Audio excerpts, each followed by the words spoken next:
इटावा के कस्बा बकेवर स्थित डाकघर गली में बुधवार को हिंदू नव वर्ष के उपलक्ष्य में विश्व हिंदू परिषद के तत्वाधान में सामूहिक हनुमान चालीसा एवं हिंदू महासम्मेलन का आयोजन किया गया। बकेवर कस्बे में सामूहिक हनुमान चालीसा और हिंदू महासम्मेलन का आयोजन के दौरान महासम्मेलन में अयोध्या हनुमान गढ़ी के प्रमुख महंत राजूदास महाराज हुए शामिल। हनुमान गढ़ी के महंत राजूदास महाराज ने रथ पर बैठकर राष्ट्रीय राजमार्ग 19 के पास बनखंडेर मंदिर से कस्बे के औरैया रोड पुराने डाकघर वाली गली पंडाल ग्राउंड तक भ्रमण किया है। महंत राजूदास महाराज ने मंच से विपक्षी पार्टियों को जमकर घेरा और योगी सरकार की बड़ाई की है। राजूदास ने कहा है कि योगी आदित्यनाथ द्वारा नवरात्रि में छुट्टी को लेकर क्या कह दिया कि सभी लोग तिलमिला गए हैं। महंत राजूदास ने विवादित बयान देते हुए कहा है कि अगर कोई हमारी बहन बेटियों पर गलत नजर डाले तो उसकी आंखें निकाल लो, उसकी आंखें फोड़ दो। अगर मुकदमा लगेगा तो कोई बात नहीं, हम उसको झेल लेंगे, लेकिन उसका सर कलम कर दो। पहले अपने बच्चों को समझाओ, मगर वो नहीं समझते हैं तो फिर विरोधियों को सिरधड़ से अलग कर दो।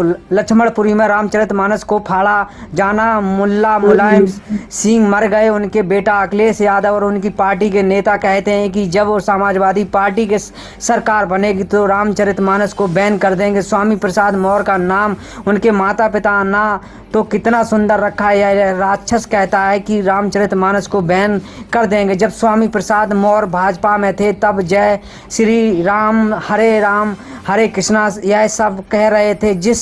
जिसने राम को गाली दी है, जिसने हिंदुओं को प्रताड़ित किया है, आज नहीं कल नहीं तो परसों उनका सामूहिक विनाश तय है। राहुल गांधी को लेकर राजूदास ने कहा है कि जो एक वक्त पर राम मंदिर के लिए 16 वकील खड़े कर देते थे, आज माथे पर त्रिकुट लगाकर रुद्राक्ष की माला पहनकर ऊपर से जनेऊ पहनकर फिर कहते हैं कि मेरे भी दादा हिंदू थे, कश्मीरी ब्राह्मण थे। जब विदेश में जाते हैं तो कहते हैं कि हिंदुस्तान का लोकतंत्र खतरे में है, आओ मदद करो। भारत में सिर्फ एक गधा है जो कांग्रेस में है, देश में नंबर 1 का गधा है। ऐसे व्यक्ति को जूते चप्पल मारने चाहिए। राजू महंत महाराज ने लोगों की अपील करते हुए कहा है कि हमारे 4 पर काम करना चाहिए। 4 बच्चे पैदा करो, जिसमें एक को साधु, दूसरे को सेना में और 2 के साथ आराम से जिंदगी बिताओ। आप बेकार में डरते हो, जो 3 से 40 पैदा करते हैं उनका काम कैसे चलता है, तो आप बेकार में डरते हो।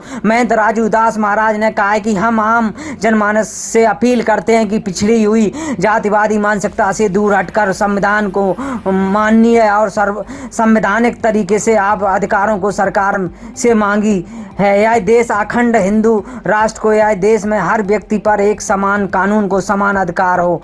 किसी को भी किसी भी धर्म का अवमान करने का अधिकार नहीं है। जिस तरीके से रामचरितमानस को जलाना, उनको बैन करने की मांग करना, ये अधर्म है। ऐसे लोगों पर कार्रवाई हो, यह हमारी मांग है। स्वामी प्रसाद मौर्य द्वारा सुंदर कांड के सरकार द्वारा पाठ कराने को लेकर दिए गए बयान पर महंत राजूदास ने कहा है कि क्या सिर्फ ब्राह्मण, ठाकुर और सही हिंदू हैं, बाकी सब बेकार हैं। वैसे भूत को कौन समझाए। ऐसे लोगों के खिलाफ कड़ी कार्रवाई होनी चाहिए। ऐसे लोग के खिलाफ देशद्रोह, राजद्रोह जैसे कानून लगाने चाहिए। यह लोग समाज को बांटने के कार्य करते हैं। स्वामी प्रसाद मौर्य जैसे भेड़िए पर सख्त से सख्त कार्रवाई होनी चाहिए। सरकार द्वारा रामायण पाठ कराने से तकलीफ है, लेकिन इससे पहले जब बाबा रोजा रफ्तार पार्टी होती है तो इसके लिए तकलीफ है। महंत राजूदास ने कहा है कि हिंदुओं को बरगलाओ मत, अगर तुम हिंदुओं को बदल आओगे तो हम तुम्हारे लिए ठीक नहीं होगा। ऐसा करने से तुम्हारे साथ कुटाई भी होगी, पिटाई भी होगी, फिर घिसाई भी होगी। बागेश्वर धाम मां करौली के सवाल पर राजूदास ने कहा है कि हर जिले में ईसाई मिशनरी द्वारा चंगाई सभा लगाई जाती है, वहां पर कैमरे कहां चले जाते हैं। वे मीडिया कर्मी जो आपत्ति करते हैं उन लोगों को हर जिले में जाना चाहिए। हर जिले में कई सभाएं लगती हैं। ईसाई मिशनरी यह पानी में कैप्सूल मिला देते हैं और पिला देते हैं और कहते हैं कि ठीक हो गया। जहाँ ढोंग होता है वहाँ पर कार्रवाई नहीं होती है, और जहां नहीं कार्रवाई होनी चाहिए वहां कार्रवाई होती है। लेकिन कोई बात नहीं, हम संविधान को मानते हैं, संविधान तरीके से आप कार्रवाई करें, हमें कोई समस्या नहीं है। राहुल गांधी द्वारा विदेश में दिए बयान पर कहा है कि बहुत कष्ट है कि जिन अंग्रेजों को भगाने के लिए कितने वर्ष लग गए हैं, जो अंग्रेज पूरे विश्व पर संविधान को ठुकराघात करके कलेनिम जैसे कब्जे में रखा है। आज एक गधा जाकर विदेश में कहता है कि भाइयों आप इंडिया में आओ, उन्हें दोबारा बुलाकर आप भारत को इंडिया बनाना चाहते हैं, जिसने हिंदुस्तान को नोचा है, लोग को मारा पीटा, और आज तुम उनके पास जाकर रो रहे हो। हिंदुस्तान का संविधान खतरे में है, आप हिंदुस्तान आओ। एक तरफ आप भारत में रहकर दिखावा करने के लिए त्रिकुंड लगाते तो भगवा वस्त्र धारण कर लेते हैं, और जब देश में जाते हो तो रोते हो। सिर कलम करने की बात को लेकर महंत राजू दास ने कहा है कि जिस प्रकार से विधर्मी हमारी माताओं बहनों की इज्जत लूटते हैं, कलावा पहनते हैं, तिलक लगा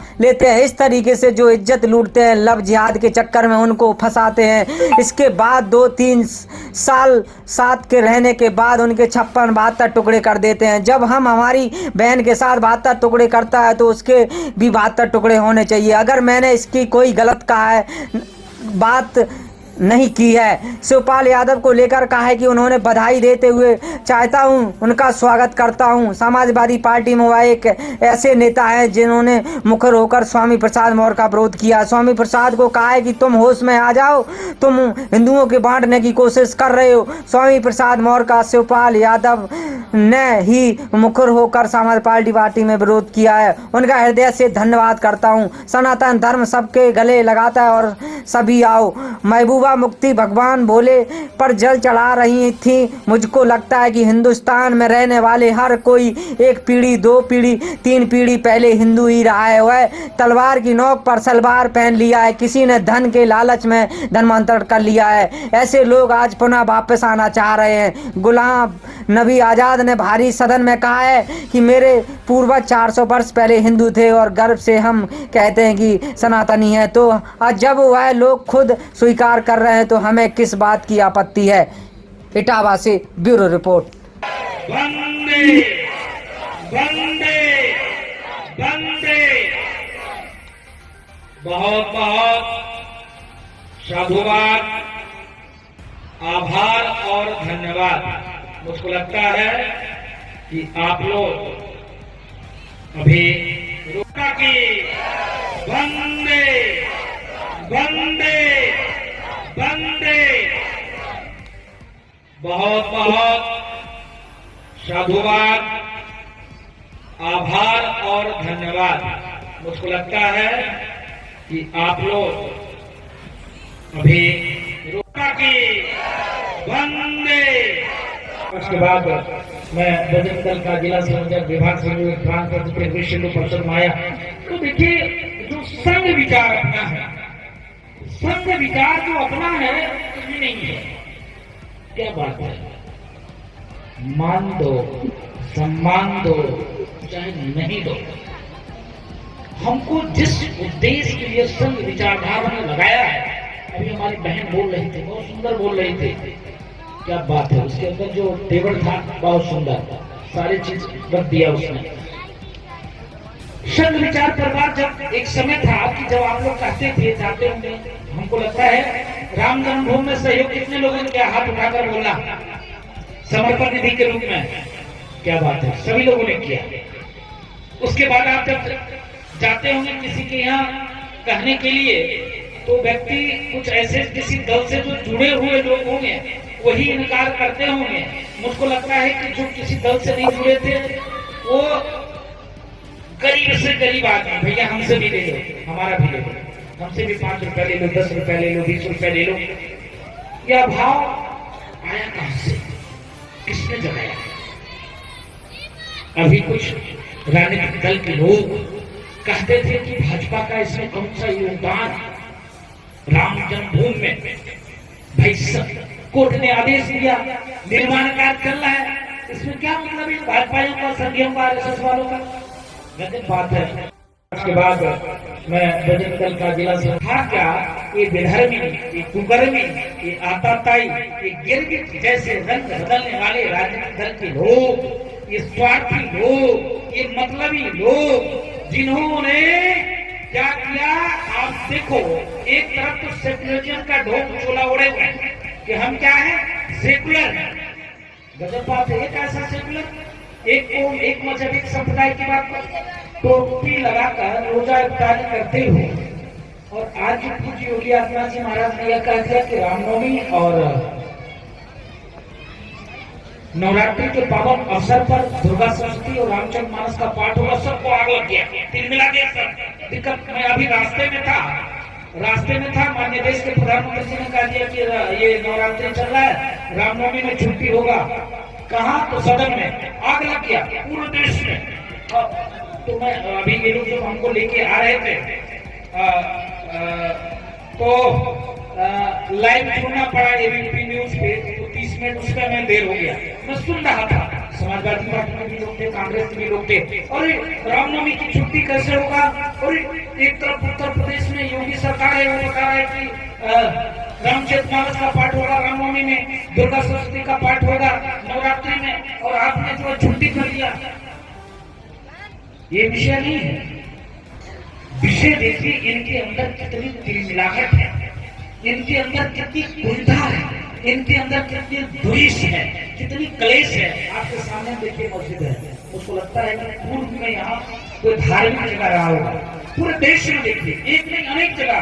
मेरी बात को अन्यथा मत देना, पूरे देश की मैं बात कर रहा हूँ, एक जगह की बात नहीं कर रहा हूँ, मैं घटना बता दूं।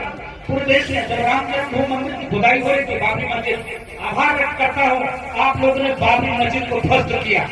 आज संभव था क्या? नहीं संभव था, क्योंकि आज इतना मीडिया है, सोशल मीडिया है, व्हाट्सएप है, काम है, दाम है। मैं इन राम भक्तों को, स्वयं सेवक को, सभी बजरंगियों को, विश्व लोगों को आभार व्यक्त करता हूँ कि जिन्होंने इस अलग को जगा के रखा। जानते हो, राम जन्मभूमि की रक्षा सुरक्षा के लिए पूरी लोगों ने अपने प्राणों की आहुति नहीं दिया। 5 लाख से ऊपर लोगों ने प्राणों की आहुति दिया फ्री में। जो लोग हरामखोर लोग, कालनेमी लोग, गिरगिट जैसे रंग बदलने वाले लोग यह कहते हैं संघ का क्या योगदान, विश्व परिषद का क्या योगदान, इन बजरंगियों का क्या योगदान, उन नालायकों, उन हरामखोरों कान खोल कर सुन लो। तेरी मानसिकता, अपनी मानसिकता शुद्ध कर लो। नहीं मानसिकता शुद्ध करोगे तो खत्म हो जाओगे, कोई नाम लेने वाला नहीं रहेगा, है कोई नाम लेने वाला नहीं रहेगा। एक समय था जब आपको लोग घर पानी नहीं पिलाते था, क्या ये बेधर्मी, ये कुकर्मी देखने मेरे यहाँ भाई साहब आ जाते, भाई साहब आज मेरे यहाँ भाई साहब खाना खा लेते, भाई साहब आ जाइए। ये परिवर्तन किसने लाया? जितने लोग नीचे बैठे हो आप लोगों ने लाया, फ्री में नहीं आया। आप लोगों की त्याग, तपस्या, बलिदान, संघर्ष, कुर्बानी, आपके पूर्वजों ने संघर्ष किया, इसका परिणाम स्वरूप है ये बदलाव आया, फ्री नहीं आया। इसके साथ साथ देखो, जब राम जन्मभूमि मंदिर का जब वो आप लोगों ने जब बाबरी ढांचा को ध्वस्त किया, तो बाबरी ढांचा जब ध्वस्त किया गया तो उस समय में था क्या कि ऊपर का जो आकार विधायकों ने, आताताइयों ने, आक्रमणकारियों, 52 के जो वंशज थे, उनके नालायक औलादों, उन्होंने क्या किया कि बार बार मंदिर को तोड़ते तो थे, लेकिन आप रूपी वो मंदिर बन जाता था। तो वहां पर पूज्य महाराज जी थे, उनसे रोया, विनती किया, गिड़गिड़ाया। तो उन्होंने कहा कि ऐसा है कि मूर्ति भी नहीं हटेगी, तुम लोग नमाज भी नहीं पढ़ोगे और ऊपर का आकार चेंज कर सकते हो, क्योंकि उसके जो धर्मगुरु थे उसने कहा कि यहाँ एक बार इबादत करने से डायरेक्ट हमारी इबादत परमात्मा तक पहुंचता है। इसके नाते यहाँ पर हम इसका परिवर्तन करेंगे, और जिस दिन यहाँ पर परिवर्तन ला देंगे उस दिन हिंदुओं के कलेजा फट जाएगा और उसके मन में कुंठा होगी और वो सनातन को छोड़कर इस्लाम की तरफ आएगा, क्योंकि वो उसके मन में भाव जगाएंगे जब तुम्हारे परमात्मा ही अपनी रक्षा नहीं कर पाए तो तुम्हारा रक्षा कहाँ से हो सकता है। ऐसे करके उन्होंने हमारे पर आक्रमण किया है, कुठाराघात किया। आप देख सकते हो, आप ज्यादा दूर मत जाओ, काशी कभी चले जाओ, काशी जब जाओ तो ज्ञान बापी, आप बताओ ज्ञान बापी किसी ईसाई किसी इस्लाम में ज्ञान बापी का नाम का मस्जिद हो सकता क्या? नहीं, ज्ञान बापी तो मस्जिद हो सकता क्या, लेकिन उसका नाम ज्ञान बापी। आप समझ सकते हो, ज्ञान बापी। और जब आप उसको देखोगे, देखने के बाद जब पीछे का आकार देखोगे, मैं अंदर अभी बाद में पहुंचूंगा, बताऊंगा। जब पीछे मैं गया हूँ, सर्वे किया हूँ, इसलिए मैं बता रहा हूँ। जब देश के यशस्वी प्रधानमंत्री जी कॉरिडोर का उद्घाटन कर रहे थे, हम लोगों को ड्यूटी मिली थी, 20 से 30 को ले जाना था और मैं आभार व्यक्त करता हूँ माननीय मुख्यमंत्री जी का। मुख्यमंत्री जी ने लगाया था तो साधु को व्यवस्था में आगे व्यवस्था में लगा था, लेकिन ध्यान मेरा क्या था कि मैं बार बार उस दिन छूट मिली थी मोबाइल ले जाने का, अंदर घुसने का भी। तो उस दिन हम बार बार साधु को तो बैठाते थे, वहां चले जाते थे, देखे है क्या मामला। जब मैं जाके देखा तो पीछे का आकार देखो भाई, प्रभावशाली थे, शक्तिशाली थे, क्योंकि पूरा देश समर्पण कर दिया था इन विधर्मियों के हाथ में। लेकिन जब देखो चाहते तो पूरा तोड़ देते, उसने पूरा नहीं तोड़ा। इसलिए नहीं तोड़ा क्योंकि आपको जलाने के लिए कि आप देखकर जलो, ये देखो ये मुसलमानों ने हमारे मंदिर को तोड़कर बनाया। जब पीछे का आकार जब कभी जाना देखना, पुलिस वाले फिलहाल धरती में है, लेकिन कोशिश करना, गौर करना, पीछे जाकर देखना तो एक कोना मंदिर लटका हुआ है, उसी पर उसने ढांचा बना दिया। ऊपर का नीचे का ताखाना जब हम लोगों ने देखा, नीचे में भगवान की मूर्ति बनी हुई है। और तो अर्थ है, आप समझ सकते हो कि डेनमार्क में एक कार्टून बनता है, डेनमार्क यहाँ नहीं है, डेनमार्क में कार्टून बनता है और 1-1:15 बजे कार्टून रिलीज करता है और 7:30-8 बजे 9 के 9 पत्रकारों की हत्या हो जाती है। लेकिन हम कितने सहिष्णु हैं ये देख सकते हैं आप जब अभी सर्वे हुआ तो सर्वे करने ज्ञानवापी का नहीं दे रहा था, फिर भी कोर्ट के शरण हम गए। मैं संविधान को मानता हूँ। सर्वे के बाद आप देखिए कि जब सर्वे हुआ तो सर्वे में शिवलिंग, उसमें क्या करते थे वो वजू करते थे। वजू का मतलब क्या होता है? हाथ धोना, कुल्ला करना। आप समझो, आप समझ सकते हो, हमारे भगवान भोले के ऊपर थूकते थे। इन नालायक जो सेकुलरिज्म की बात करते हैं, जो कहते हैं हिंदू मुस्लिम भाई भाई, उनका भाई बना कहां चला गया? कैसा भाई? आप बताओ, कोई भाई हो सकता है जो हमारी बहन के साथ घटियाई करे? वो भाई होगा क्या? जो हमारी गौ माता का मांस भक्षण करे, जो मेरी माँ के साथ कसाई जैसा बर्ताव करे, वो भाई हो सकता है क्या? हो सकता है क्या? हाथ ना खोलना हो सकता है क्या? नहीं हो सकता ना। इसलिए क्योंकि आप समझ सकते हो, जब इनका शासन सत्ता था 1000 वर्ष तक, जब इनकी गुलामी के जंजीर में हम थे तो जजिया कर देना पड़ता था, तिलक लगाने के लिए भी। जब इनके आका 1.25 मन जनेऊ तोलते थे तो पानी पीते थे। और गुरुओं को मैं धन्यवाद दूंगा, सिख गुरुओं ने सनातन की रक्षा करने के लिए अपने प्राणों की आहुति दी, अपने बच्चे का बलिदान दिया, संघर्ष किया। हुआ क्या? जब हिंदू काटे 1.25 मन जब जनेऊ तोला जाता था तब वो पानी पीता था, तब हिंदू जाकर उनसे वार्ता किया, बताया कि पूरा हिंदुस्तान खत्म होने वाला है, सब के सब धर्मांतरण कर लेंगे, और कहा गया है नहीं करोगे तो सबका जो है सरतम से जुदा कर देंगे। आप समझ सकते हो यहाँ क्या होता है? चच्चा, अरे फलाने चच्चा हुआ है, फलाने चच्चा हुआ, आओ कुर्सी लाओ, बैठाओ, चच्चा आओ चच्चा आओ। आप समझ सकते हो कि जम्मू कश्मीर में जिस प्रकार से गलीब करके नारा दिया गया और हमारी बहन बेटियों की इज्जत लूटी गई और कश्मीरी ब्राह्मण नाम दे दिया गया। क्या? अरे पंडित महाराज जी क्यों न बोले? कश्मीरी हिंदू को कश्मीरी ब्राह्मण नाम दे दिया गया कि पंडित के नाम पे कोई बोलेगा नहीं। जाने दे यार, पंडित में मारे जाते हैं, क्या करे बोलेगा? पूरे हिंदू वहां से मारे गए, खदेड़े गए, भगाए गए, कोई नहीं बोला। क्यों? शब्द राजनेताओं को नहीं आया, सब शांत था। बोला सिर्फ संघ को ठेकेदारी मिली है। बाकी इन हरामखोर नालायक जो आज तमाम ऐसे राजनीतिक दल के लोग हैं जो आपके साथ बैठते हैं, उठते हैं, आपसे वार्तालाप करते हैं और सेकुलरिज्म के ढोंग पाठ पढ़ा कर जाते हैं, अरे भाई मैं भी तो आपके साथ ही हूँ। जिन लोगों ने, आप लोग कभी ऐसा गए होंगे, कार सेवा में देखा होगा, मैं भी औरैया में था, एक संघ के ही वरिष्ठ प्रचारक में रहे। उन्होंने कहा महाराज जी मैं 5 लोग था, 5 लोगों में 2 लोग बचाऊं, 3 लोग जो है तो सच्चू पुल पे गोली चली मर गए, हम 2 लोग बचे हुए उसमें। जिस प्रकार से गोली चलवाया गया वहां पर, आज कहते हैं भाई हम तो सभी धर्मों का सम्मान करते हैं, तो जिस प्रकार से परिवर्तन लगातार आ रहा है, मैं अभी बोल रहे थे, हर हिंदू को जागरूक होने की जरूरत है। और हिंदू नववर्ष है, सनातन नववर्ष है, पूरा विश्व में सनातन की परचम कैसे फहराए, कैसे आगे जाए।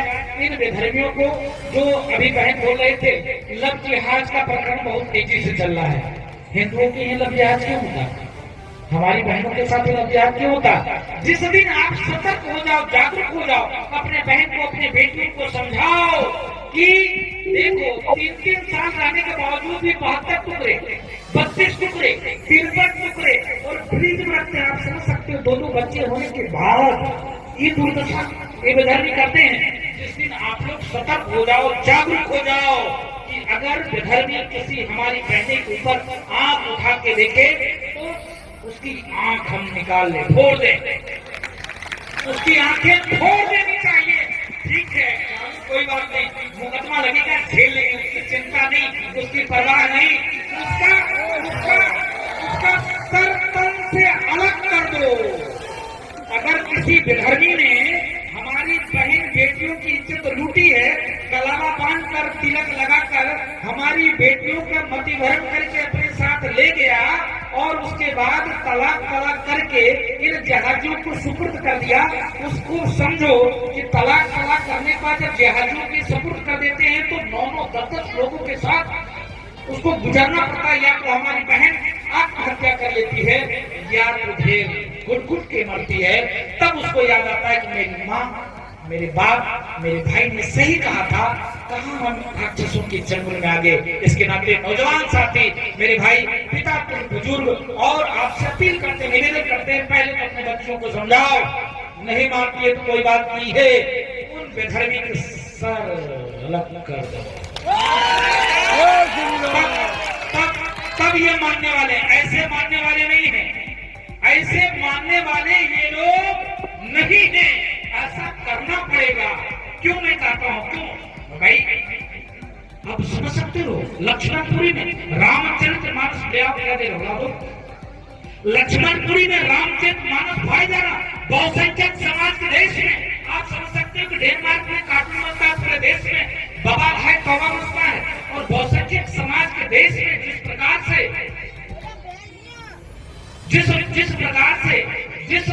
से आप समझ सकते हो कि रामायण बताना कि हमारी सरकार बनेगी, दिखाओ, लाज शर्म भी नहीं आता इन हरामखोरों को, नालायकों को। सब खत्म हो गया है। मुल्ला मुलायम सिंह मर गए, मुल्ला मुलायम सिंह भी मर गए। उनके बेटा अखिलेश उद्दीन की पार्टी के नेता क्या कहता है, समाजवादी पार्टी की सरकार बनेगी तो रामचरित मानस पर बैन कर देंगे। अरे बात करते हो। चलो हम साधु हैं, साधु का काम है भजन, पूजा पाठ, आशीर्वाद। कोई विपरीत परिस्थिति में है उसका मदद कर देना, कोई दुखी है तो उसके दुख दूर करने के लिए अथक प्रयास करना, अगर कोई बीमार व्यक्ति है तो उसके लिए भगवान से प्रार्थना करना, दुआ करना। ए मैया बैठ जा, चाची चाची बैठो, देख रहे मेरे यहाँ भाई साहब आ जाते, भाई साहब आज मेरे यहाँ भाई साहब खाना खा लेते, भाई साहब अपने अंदर लाइए जिस प्रकार से विश्व हिंदू परिषद संघ विचार, अपने अंदर लाइए जिस प्रकार से विश्व हिंदू परिषद हाल में वो मरेगा, जेल में ठोक जाते हैं, है ना, गाड़ी पलट जाती है, आकाश सिलेंडर में गाड़ी पलट जाती है। जो सोचो यहाँ का आतंकवादी है ना, मुख्तार अंसारी आतंकवादी है ना। आज स्थिति क्या है, एक समय था उसकी टूटी बोलती थी, आज समय क्या है कि सुप्रीम कोर्ट की याचिका दायर करना पड़ता है। तो ये भैया है, काका है, ताऊ है, सपा बसपा कांग्रेस वाले उसके लिए पैरवी करते हैं, कहते हैं भाई कहीं काउंटर में मोदी जी करते हैं, इसलिए सुरक्षित नहीं है, सुरक्षा दी जाए। मामूली बात है, परिवर्तन आना जो आप समझ सकते हो कि अभी प्रयागराज में क्या किया, बताओ। इतना कानून का राज होने के बाद उनका देखिए कट्टरता, देखिए इतना होने के बावजूद आप देखिए जैसे बच्चे बम बहाते हैं वैसे बम बहा रहा है ना, तो क्यों नहीं मरेगा? बाबा ने कहा ना कि इसको जमीन में गाड़ दूंगा। इन नालायकों को, सदन में बाबा ने कहा कि इन हरामखोरों को, नालायकों को मैं जमीन में गाड़ दूंगा। बाबा ने काम शुरू कर दिया। तो मैं आभार व्यक्त करता हूँ उत्तर प्रदेश के यशस्वी मुख्यमंत्री योगी आदित्यनाथ जी महाराज को, बाबा का बुलडोजर आपके बगल इस मस्जिद पे भी चलेगा, एक नहीं, है ना। एक दिन यहाँ पर भी चलेगा। क्यों चलेगा? क्योंकि आप पूरे देश में किसी भी मस्जिद की खुदाई करोगे क्या मिलेगा? मंदिर मिलेगा। इसलिए मिलेगा कि उसने पूरा प्रयास किया मंदिर को तोड़कर। और देखिए, वो मूर्ति इधर उधर नहीं करते थे, वही दबा देते थे कि दिल पर कुठाराघात करना। ऐसे पूरे देश में स्थिति है, एक जगह नहीं अनेक जगह की स्थिति है। इसी प्रकार से आप देखो, भगवान कृष्ण की जन्मभूमि में आभार व्यक्त करता हूँ। लगातार अयोध्या में जो मंदिर बन रहा है, काफी कॉरिडोर बन गया, वो भी मस्जिद आज में कल गिरा कर कोर्ट में लड़ाई हम लोग लड़ रहे हैं, उस मस्जिद को भी गिरा कर वहाँ भव्य मंदिर बनाएंगे। मथुरा का काम बहुत तेजी से चल रहा है, उस मस्जिद को भी ध्वस्त करके मंदिर का निर्माण हो रहा है, कॉरिडोर वहाँ बन रहा है। तो लगातार पूरे देश में काम चल रहा है, एक नहीं अनेक जगह। यह प्रणाम आना आप सभी लोगों की देन है। बहुत देर तक आप लोग बैठे हैं, मैं सभी का आभारी हूँ। एक मेरी धर्म पे है, अगर धर्मी सनातन धर्म को दबाते हैं तो तलवार लेकर फौज के तरीके हमको खड़ा होना पड़ेगा, उनको जवाब देना पड़ेगा, वक्त का संकल्प भी करना पड़ेगा, जुदा भी करना पड़ेगा, उनको ठीक भी करना पड़ेगा। बहुत बहुत साधुवाद, बहुत बहुत आभार, बहुत बहुत धन्यवाद।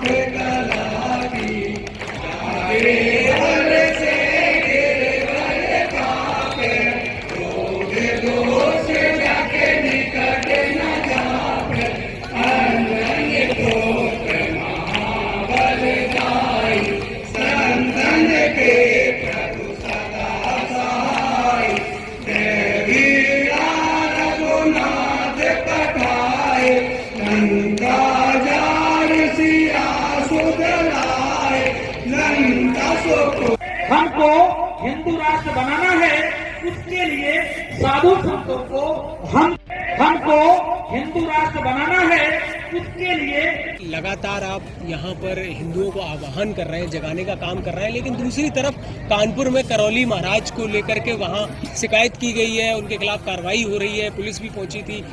क्या लगता है आपको ये? देखिए, मैं निवेदन करूंगा, ठीक है, प्रशासन का काम अपना करना है, कार्रवाई भी हो, कार्रवाई से डरते कहाँ हैं, लेकिन हर व्यक्ति को काम है हिंदुओं को जगाना। अब एक तरफ अगर व्यक्ति कह सकता है कि रामचरितमानस जलाएंगे, रामचरितमानस फाड़ेंगे, एक तरफ व्यक्ति कहता है कि हमारी सरकार बनेगी तो रामचरितमानस पर बैन कर देंगे। दूसरी तरफ अगर हम सनातन की बात करते हैं, सनातन सर्वे भवन्तु सुखिनः सर्वे सन्तु निरामयाः विश्व बंधुत्व के साथ कार्य करती काम करती है। हम किसी को दबाते नहीं है, लेकिन जो हमको दबाएगा उसको छोड़ेंगे भी नहीं। हम किसी को मारते नहीं है, लेकिन अगला व्यक्ति जब हमारी बहन बेटी बहुओं का इज्जत तो लूटेगा, धर्मांतरण कराएगा, तो मैं तो छोड़ूंगा नहीं, ठीक तो करूंगा। इसके नाते मैं जगा रहा हूँ। आप देख सकते हो जिस प्रकार से कलावा बांध लेना, तिलक लगा लेना और उसी बहन बेटी का 56 टुकड़े कर देना, 72 टुकड़े कर देना 3-3 साल साथ में रहने के बाद, तो क्या उसके ऐसे भेड़ियों के ऊपर कार्रवाई नहीं होनी चाहिए? क्या उसको ठोकना नहीं चाहिए, पीटना नहीं चाहिए, उसके जूते के माला से स्वागत नहीं होना चाहिए? हमने कौन सा गलत कहा दिया? हमने कहा जूते का माला उसको पहनाना चाहिए, उसको ठोकना चाहिए। ठोकने का मतलब हत्या करना थोड़े ना, ठीक से उसकी ठोकाई होनी चाहिए जिससे उसकी बुद्धि सही हो जाए।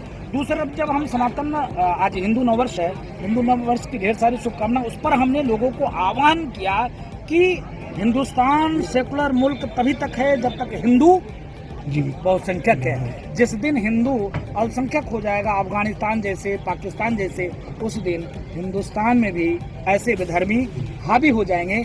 इसके नाते मैंने आह्वान किया और कुछ नहीं। लेकिन कानपुर में जो करौली बाबा खिलाफ शिकायत की गई कि पाखंड फैला रहे हैं, और वो किसी भी तरह से जो इस तरह ढोंग करके वो एक डॉक्टर की पिटाई भी कर दी, उन्होंने शिकायत की पुलिस में, पुलिस भी पहुंची थी। नहीं, देखिए, मैं उन लोगों से पूछना चाहता हूँ, ईसाई मिशनरी के द्वारा जब चंगाई सभा लगाकर लोगों को ढोंग ढकोसला सिखाया जाता है, तब ऐसे लोग कहाँ हैं? ऐसे लोग उस पर बोलना चाहिए ना। यहाँ तो आस्था का मामला, हम किसी को बुलाने जाते हैं क्या? किसी को जबरदस्ती हमने कभी बुलाया क्या? किसी को हम बुलाने नहीं गए। जिसका भाव है आप आइए, अगर आप नहीं भी आते हैं तो भी स्वागत है, आप आते हैं तो ढेर सारा स्वागत है और आपका कल्याण होगा। क्योंकि हम शस्त्र और शास्त्र दोनों में विश्वास रखते हैं और हम एक हाथ में शस्त्र भी रखते हैं, दूसरे हाथ में शास्त्र भी रखते हैं, एक हाथ में माला भी है, दूसरे हाथ में भाला का भी हम समाज और राष्ट्र और संस्कृति की रक्षा के लिए वो भी रखते हैं। तो ये तो सनातन का कार्य है, वो तो करना ही पड़ेगा। इसके नाते अगर उनके ऊपर भाई वो गलत है तो कार्रवाई हो, हम गलत के साथ थोड़े ना। जो भी व्यक्ति गलत कार्य करेगा उसके ऊपर कार्रवाई होगा, क्योंकि यह प्रदेश उत्तम प्रदेश है, यह उत्तर प्रदेश उत्तम प्रदेश के ऊपर आगे बढ़ते चला जा रहा है। इसके नाते कार्रवाई, जो गलत कार्य करेगा उसके ऊपर कार्रवाई। लेकिन जिस तरह स्वामी प्रसाद मौर्य ने ये कहा कि नवमी पर अखंड रामायण का पाठ और दुर्गा सप्तशती ये केवल एक विशेष धर्म को जगाने वाली बात है, संविधान का उल्लंघन कर रही है सरकार। नहीं, तो तब संविधान का उल्लंघन कहाँ था? जब टोपी पहनकर रोजा अफ्तारी करते थे सरकारी पैसे से, तब संविधान का उल्लंघन नहीं होता था। तब कहाँ वो चले गए थे? जब हज हाउस बनते थे तब संविधान का उल्लंघन नहीं था क्या? जब मजारों के बाउंड्री वाल बनते थे तब संविधान का उल्लंघन नहीं था क्या? तब जब सिर्फ मुस्लिम बेटी थी उसको 20,000 रुपये दिए जाते थे, तब संविधान का उल्लंघन नहीं था क्या? सिर्फ मुसलमानों के जो मुस्लिम देश में तमाम ऐसे जगह हैं जहाँ मुसलमानों को, जो मुस्लिम धर्मगुरु को तनख्वाह दिया जाता, तब संविधान का उल्लंघन नहीं है क्या? हज सब्सिडी दी जाती थी, तब संविधान का उल्लंघन नहीं क्या? सनातन की बात हो गई तो पेट में तकलीफ हो गया, दर्द होने लग गया, तब संविधान का उल्लंघन इनको दिखने लग गया। अभी तक जब हम नहीं बोलते थे तब तक चलता था, जब बोलने लगे तब संविधान का उल्लंघन होने लगा। आपने भी उन्हीं की तरह का तन से जुदा वाली बात नहीं, इसलिए नहीं, इसलिए मैंने ये नहीं कहा।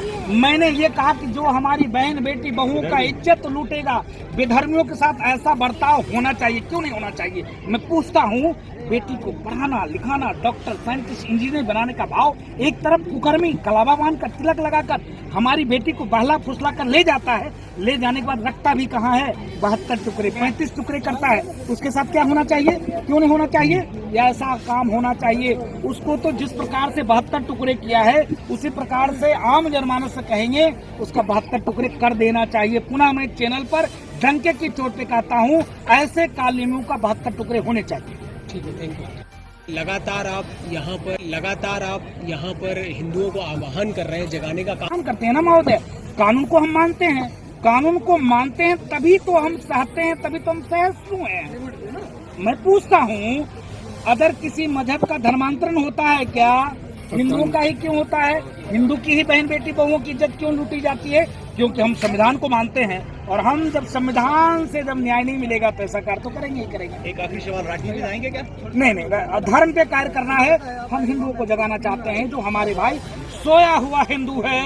आप देख सकते हो कि आप लोगों ने देखा होगा कि नया संसद भवन बना, वो संसद भवन में विपक्षियों ने सवाल उठाया कि शेर का मुखौटा जो लगा है दहाड़ रहा है। गजब बात करते हो, शेर दहाड़ने के लिए ही तो होता है। तो अगर हम सनातन की बात करें तो दिक्कत क्या है? किसी को तकलीफ क्यों है? हम सनातन की बात करें तो हम राजनीति में जाना चाहते हैं, ऐसी कोई बात। अभी लाइव चैनल डिबेट पे मैं था, लोगों ने कहा ये तो प्रवक्ता है संघ का, भाजपा का। अरे भाई, सनातन की बात करें तो कोई नहीं, हर व्यक्ति का परम जिम्मेदारी है।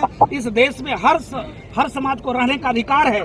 हर व्यक्ति अपने अपने तरीके से अपने धर्म को माने, लेकिन किसी भी बेधर्मी का अधिकार नहीं है कि सनातन को गाली दे, सनातन को कहे, ऐसा कह दे। तो उसके लिए तो तलवार उठाने के लिए तैयार हैं। प्रदेश में एक और योगी तैयार हो रहे हैं। नहीं, एक योगी नहीं, हम वो महासमुद्र हैं। हम लोग उनके बूंद बराबर नहीं है।